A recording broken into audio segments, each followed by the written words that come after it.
माता दी भक्तों, आज का जो वीडियो आप टैगलाइन से समझ गए होंगे और मासिक काल अष्टमी आने वाली है 2023 की। इस दिन है भाद्रपद महीने की काल अष्टमी और शुभ मुहूर्त और पूजा विधि मैं आपको बता देता हूँ वीडियो के माध्यम से। आप सभी भक्तों से निवेदन है, एक बार ध्यानपूर्वक ये विधि विधान सुन लीजिए और इसके ही आधार पर आप पूजा कीजिएगा। और जैसे कि आप सभी भक्त जानते हैं, हर महीने कृष्ण पक्ष की अष्टमी तिथि को काल अष्टमी मनाई जाती है। इस प्रकार बुधवार 6 सितंबर को भाद्रपद महीने की काल अष्टमी पड़ रही है। ये दिन देवों के देव महादेव को समर्पित होता है, ठीक है। और इस दिन महादेव के रुद्र रूप काल भैरव देव की विशेष पूजा की जाती है। तंत्र मंत्र सीखने वाले साधक सिद्धि प्राप्ति हेतु निशा काल में काल भैरव देव की उपासना करते हैं। उनकी कठिन भक्ति से प्रसन्न होकर महादेव उन्हें मनोवांछित फल देते हैं।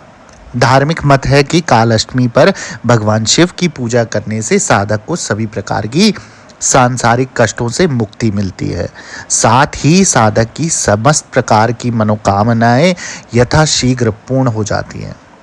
अब आइए जानते हैं वो शुभ मुहूर्त क्या और पूजा विधि क्या है।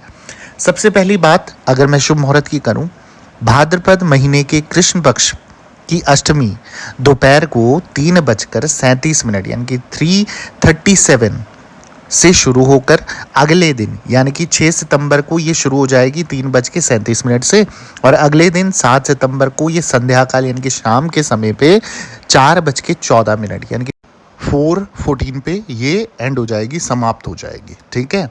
तो 6 से दिन में शुरू होगी, 7 सितंबर को शाम को ये खत्म हो जाएगी।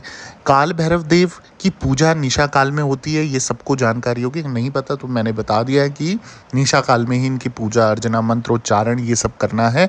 अतः 6 सितंबर को काल अष्टमी मनाई जाएगी। अब पूजा विधि बताने से पहले आप सभी भक्तों से निवेदन है, अगर आपके जीवन में ना कोई भी संकट परेशानी चल रही है और जगह जगह चौकी दरबार जा जाके थक चुके हो, उसका निवारण नहीं मिल रहा है, कर्जा उधारी शादी ब्याह रुका हुआ धन फंसा हुआ पैसा कष्ट कलेश विपदा संकट किया कराया हाय नज़र टोक कैसी भी प्रकार की प्रॉब्लम है, शादी रुक नहीं रही है या शादी हो नहीं रही है, तलाक की सिचुएशन, लीगल केस में फंस गए हो, प्रॉपर्टी की कोई दिक्कत है, कैसी भी समस्या हो, कुंडली बनवानी है, कुंडली दिखवानी है, पितृदोष मंगल दोष राहु केतु दोष कालसर दोष वास्तु दोष हो, उनका निवारण चाहिए, आपको क्या करना है, मेरी इंस्टाग्राम आईडी, मेरी Facebook ID, Pinterest ID, threads की आईडी और यूट्यूब आईडी ये नीचे चैनल पर दिख रही है, ऑफिशियल देवी भगवती शक्ति के नाम से ब्लिंक कर रही है। ये आईडी मेरे सारे चैनल की है। इसमें आप इंस्टाग्राम पे या फेसबुक पे अपॉइंटमेंट लिख के मैसेज कर सकते हो। आपको एक छोटी सी अमाउंट पे करनी पड़ेगी, आप डायरेक्ट मुझसे संपर्क कर सकते हो। उस अमाउंट पे करने के बाद एक आपका समय डिसाइड होगा, उस निर्धारित समय पे आपको ऑनलाइन रह के जो भी सवाल होंगे उनके जवाब उपायों के साथ दिए जाएंगे। आपको ये गारंटी देता हूँ कि 100% आपका समाधान किया जाएगा, आपकी मदद की जाएगी और जो भी कष्ट है जो भी परेशानी है उनका निवारण आपको उपाय के माध्यम से दिया जाएगा। अब आइए जानते हैं जो अष्टमी काल अष्टमी है उसकी पूजा विधि जान लेते हैं, क्योंकि जब आप ये अष्टमी करोगे तो आपको विधि विधान से ही करनी है, क्योंकि आपको पता है कि काल भैरव एक रुद्र रूप है और उनकी अगर पूजा विधान में कोई भी भूल चूक हो जाती, कोई चीज़ रह जाती है तो फिर वो रुष्ट भी हो सकते हैं। जैसे जो भी बच्चे जो भी साधक जो भी भगत हैं ध्यानपूर्वक काल अष्टमी मनाएं और ध्यानपूर्वक उनका भोग प्रसाद लाएं, ध्यानपूर्वक विधि विधान से उनका मंत्रोच्चारण करें। उच्चारण हमेशा सही रखना है, गलत उच्चारण नहीं करना, वो गलत फल देगा। भगवान शिव के रुद्र रूप काल भैरव देव की पूजा निशा काल में की जाती है, जैसे मैंने बताया आपको। हालांकि सामान्य भक्तजन प्रातःकाल सुबह अपना स्नान ध्यान के बाद पूजा कर सकते हो। नॉर्मल तरीके से भैरव बाबा को याद कर सकते हो, काल भैरव को याद कर सकते हो, काल भैरव की पूजन कर सकते हो, सरसों के तेल का एक दिया जला सकते हो। इसके लिए ब्रह्मा बेला में उठे, यानी कि आपको ब्रह्म मुहूर्त पे उठना है सुबह सुबह।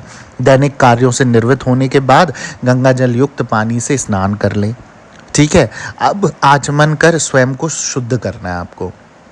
इसके बाद वस्त्र धारण कर सकते हो, पर वस्त्र आपके वो होने चाहिए जो साफ़ सुथरे हों, धुले हुए हों, ठीक है। कोई नए कपड़े खरीदने की ज़रूरत नहीं, पर हाँ एक दिन पहले ही आपको तैयारी रखनी कि भाई काल अष्टमी मनानी है तो कपड़े धुले हुए साफ़ रखने हैं आपको, गंदे कपड़े नहीं पहनने, चाहे वो अंडर गारमेंट्स हो गए आपके, चाहे वो बाहर के कपड़े हो गए, साफ़ सुथरे रखने, धुल के रख देना।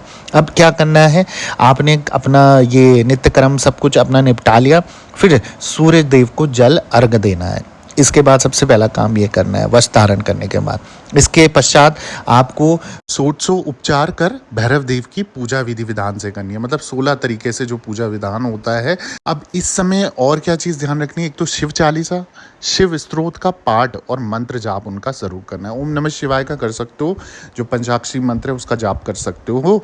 और पूजा के अंत में आरती कर सुख और समृद्धि और आय में वृद्धि की कामना करनी है। ठीक है, तो आरती आपको खड़े होके करनी है, धूप दीप करके आपको जला के, कपूर जला के तब आपको आरती करनी है। ठीक है, तो ये खड़े होके आरती होती है, बैठ के नहीं करनी है। भैरव देव की पूजा करने से काल, कष्ट, दुख और संकट दूर होता है, अकाल मृत्यु का भय भी दूर होता है। समस्त प्रकार के आपके संकट, पीड़ाएं, कष्ट, विपदा या किसी भी प्रकार का आपको डर बना रहता है, दुश्मन होते हैं, कैसी भी संकट होगा ना, सब कष्ट दूर हो जाएंगे।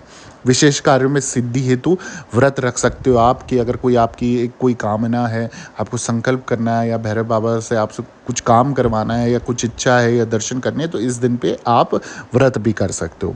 निशा काल में पुनः विधि विधान से भैरव देव की पूजा करें। जिस तरीके से आपने सुबह करा उसी तरीके से निशा काल में भी आपको ये पूजा अर्चना करनी है। और जैसा भी संकट होगा ना, अगर ये काल अष्टमी में हमने विधि विधान से भैरवनाथ को खुश कर दिया तो समझो आपके तो आधे संकट और आधे कष्ट और आधे दुश्मन वैसे ही शांत बैठ जाए। आधे क्या, मैं तो पूरी तरीके से शांत हो जाएगा, कोई टेंशन नहीं है।